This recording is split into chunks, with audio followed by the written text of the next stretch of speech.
Well, it's a perfect Wednesday afternoon to do some dirt track racing in the middle of the week. Welcome back to today's video. Tonight we are here in Lebanon, Oregon at the Willamette Speedway, a 1/3 clay mile oval, and this place is arguably one of the nicest facilities we have in the state of Oregon. I am over on the grandstand side of things, but you can see a great view of the racetrack. There's not really a bad seat in the house. Willamette can hold a couple thousand people, but this place is mainly like a stock car and late model track. They only run sprint cars a handful of times a year. So this is our second appearance at this racetrack this season. The first one was actually on another Speedweek Western Sprint Tour. And then also to note, tonight's video is gonna be following along with my younger sister, Carly, 14 years old. And this is her first time behind the wheel at this track. So welcome back to the video, another fun night of racing. This is gonna be night number 4 of 7 of the 2021 running of ISCS Week of Speed. So far, it's been a little rough for my sister. She was involved in a crash. She actually missed the show yesterday. So we're just hoping to kind of rebound for the second half.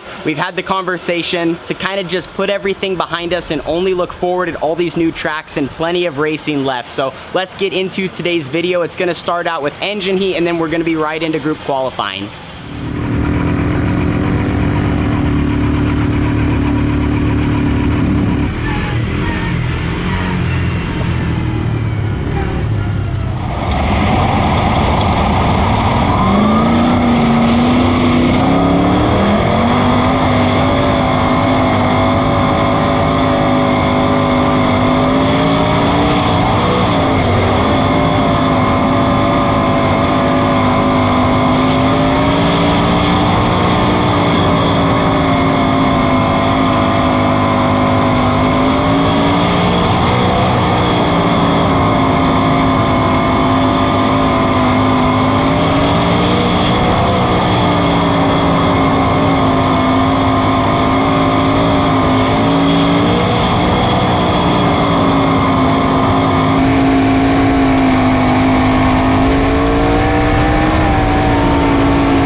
Well, qualifying is complete here at Willamette, and as usual, it seems like every single time we're at this racetrack, it's so greasy for engine warm-ups, and then once it kind of starts to get rolled in, it's a very smooth surface. And for Carly's group, it was lightning quick, just about as fast as this place gets.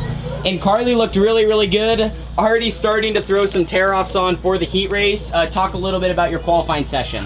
Car was fast. I think we just needed a little more speed, but we can't get much more out of that motor. So besides that, really love the track. It's very fast, and we start, I think, 4th for our heat. So I think the top might be better than the bottom, but definitely gonna be a racy track. And the heat race is gonna be up next. Like I mentioned, Carly looked really, really good, so smooth. And what she's referring to, we just got everything we got out of this limited engine. Obviously, as you get on larger racetracks, power matters, and we're getting everything we got out of this little limited motor. But 3rd quick in our group, she's gonna start 4th in her heat race. Now it's crucial to try to gain a spot and go forward. I think the racetrack's gonna be a little narrow, and that's kind of why Carly's putting some tear-offs on. But as it gets going throughout the night, I think it's gonna widen out and be a really good surface.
Dad, how was the heat race? Heat race was good. 4th to 3rd.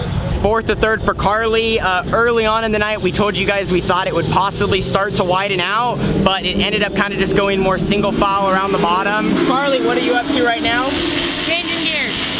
Changing gears, especially with it going around the bottom, depending on what the track prep's gonna do. I think this gear is gonna help Carly much more. Hopefully they take a break here in a minute and start working on the racetrack a little bit, just because it's really sandy and really marbly. Definitely a little different than what we're used to here at Willamette, but I feel like, I don't know, I'm not a track prep guy, but if they threw a little bit of water on the top and packed it in, there might be something up there, but the problem is it just gets so dirty up that direction that the second cars start rolling around the bottom, there's no way you could even move off of it.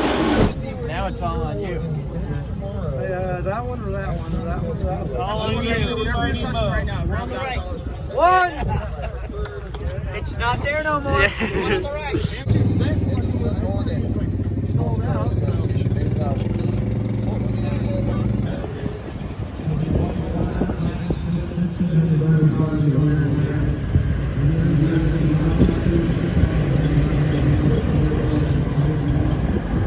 So you guys saw just a couple of minutes ago, Carly pulled the 1 in the redraw, which means she's gonna be rolling off from the pole at Willamette. With only the dwarf cars as a support class tonight, it's gone pretty quick. The sun is just starting to set, but I wanted to take a minute to talk about the track.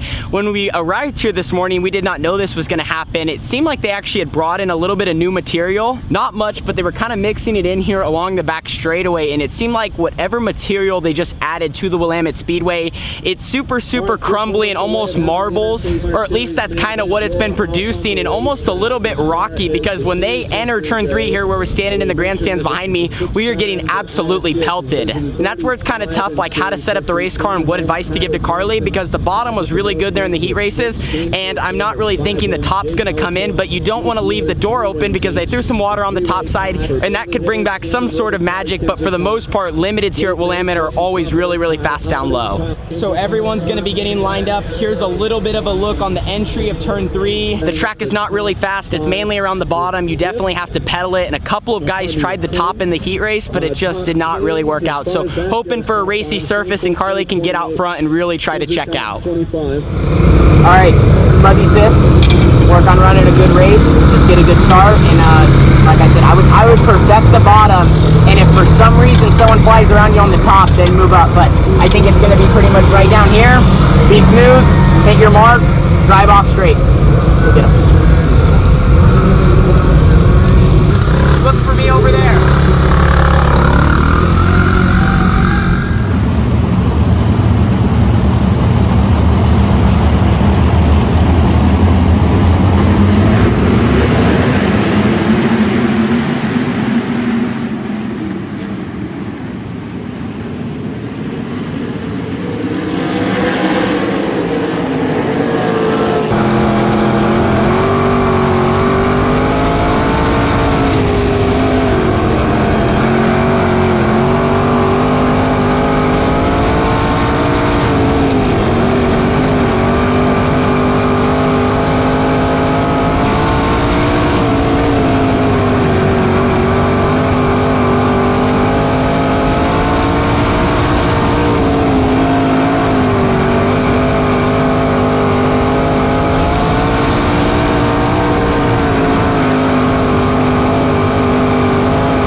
well, not the ending we were hoping for. Walking along the back straightaway here at Willamette, kind of close to where Carly's race ended. Man, I thought she was gonna, I thought we might be standing in victory lane there for a second, and if not, on the podium. Carly ran a phenomenal race. For her limited experience, I knew one of the tough parts for her was gonna be lap traffic, because you have to be so aggressive, and when the track's one lane, we really talked about like, hey, if you can get out front or get into second, you know, one, be patient to lap traffic if you're not leading, and two, if you are leading, you have to be patient in traffic, but you also have to know when to be aggressive and make moves. And one of the main things is we kind of thought it was going to be around the bottom, and sure enough, if you missed the bottom and you started sliding through the marbles, you were screwed, and that was tough because you're trying to pass lap cars that are way slower. And I told her sometimes it's better to follow lap cars in the fast lane, and you know, no one's going to pass you, than to try to go out of the fast lane to pass them, if that makes sense. And that was one of the main things she actually did a pretty good job on, until she got to a huge pack of lap traffic, which, I mean, probably the most lap cars I've ever seen, you know, bundled together in a long time. Probably 8 to 10 limiteds all right in front of her, and I'm freaking out because I know everybody in the top five's coming. She doesn't have really a way clearly to go by them, and she's trying, but she just got a little too bottled up. I think she maybe a couple times could have went to the inside, maybe tried to thread the needle, but that can also go either way. I was watching from turns 3 and 4. Like I said, in lap traffic, it's such a tough call what to do, especially when there's so many in front of you, and that's very overwhelming in the moment. And then on a restart, when she fell back to third, you guys saw here right on exit of turn 2, she kind of, I mean, it's hard to put into words. Really, she just got ran over. That's what happened. You know, my dad was saying, well, man, she kind of opened up her entry a little bit more, kind of left the door open, and I would agree with that, but at the same time, here at Willamette, you kind of have to open up your entry into one, because if you don't, a lot of guys were getting super tight in the center. All the guys that entered on the bottom couldn't come off on the bottom, and it wasn't necessarily because she entered high. I think she just got a little tight on the restart, and she was trying to come down, and another car threaded the needle, and I mean, it absolutely destroyed Carly's left front.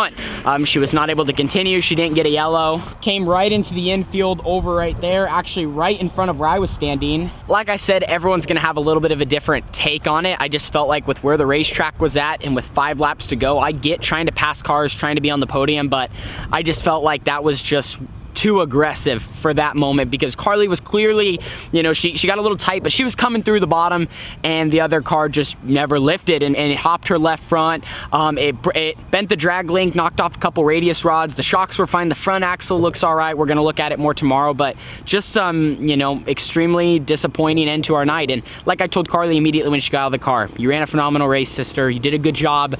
For your experience and where you're at, I mean, like, you're doing good, and, you know, she just, she took everything the racetrack threw at her, which was more one lane, tough to pass, but did a pretty good job for the most part, and continuing to gain experience. So sucks we weren't at least on the front straightaway and had something to show for it, but I've been in those shoes before. I have empathy for her. We're gonna, you know, a great bounce back after what the first couple of nights been, not the result we're hoping for, but you know, she just got to learn. Guys are gonna race me like that, and she's got to give it right back. And I'm gonna tell you guys, if you guys don't know my sister, she definitely will. So she's pretty frustrated right now, to say the least, but we're gonna go get a word with her here before we load up. So we are all loaded up for the night here at Willamette. 4 nights down, 3 to go, 1 at the Sunset Speedway Park and 2 at the Grays Harbor Raceway. Got Carly here after the A-main event. Can you just talk about the wild feature and you leading a handful of laps there to start it? Yeah, I thought the start was a phenomenal job. Maybe I could have jumped it just a little bit, but we were pretty side by side. He just got the better advantage, I guess, and then I think the leader like blew up or something happened. I saw some flames when I went past him, so I got the lead. I think I led maybe 10 laps, I don't know. And then I caught lap traffic pretty quick, and I've never like raced with just a bunch of cars who are just like so crammed together, especially when I'm the leader. So it was definitely something that I learned, and how to get through lap traffic and stuff like that. And then I got passed by second and third, so I fell back to third, and then I didn't really have as much brakes as I really wish I had. But besides that following restart, I just kind of got driven through a little bit. But besides that, the car was pretty good, and I guess we go to Banks now. Yeah, on to Banks, and like I talked about in the last clip, just so much going on. You know, it was really unfortunate that the racetrack wasn't a little bit better tonight. I know Willamette, like I said, is not really a sprint car track, but just, I mean, you know, obviously in our favor of pulling the one, you know, it helped us. And Carly ran some really good laps, especially when she was out front. But it's hard to pass. And you know, when it's a one-lane track like that and you start up front, like I said, that's an advantage. Then you get to lap cars, and sometimes it's just better to be second and third. I mean, it's so hard to pass them, and that was definitely one of the largest, you know, crowds and fields of lap cars I've seen get bottled up. But to wrap it up, before we lock up the trailer, Carly, anybody you would like to thank? ABC Powder Coating, Earth and Environmental, On-Site Screeners, Truck Shop Motors, Edward Racing, Rush Race Gear, Durango RV, TSK Designs for wrapping the whole car, and my dad, Roger, Tanner, Bob Ford, just everyone who's put in their effort to get me back on the track after the flip and after this incident that happened tonight. And those people truly make it happen. So to end today with some encouragement for our team, we just got to keep our heads down, keep moving forward. Carly definitely rebounded tonight and looked really, really comfortable in the race car. For her first trip to Willamette, definitely a success and another new track to kind of cross off the list. Anyway, moving on to tomorrow night, hopefully our luck can turn around, continue to put some more laps together, and we're headed to the Banks Bull Ring, which is a place that I have really loved in the past. So I'm really jealous I don't get to run tomorrow, but we're going to finish off ISCS Speed Week with 3 more nights of racing. Let's try to put it on the podium, you know, chase wins, continue to compete with the limited guys here in the Pacific Northwest. See you guys all there. We are on to Banks. Deuces.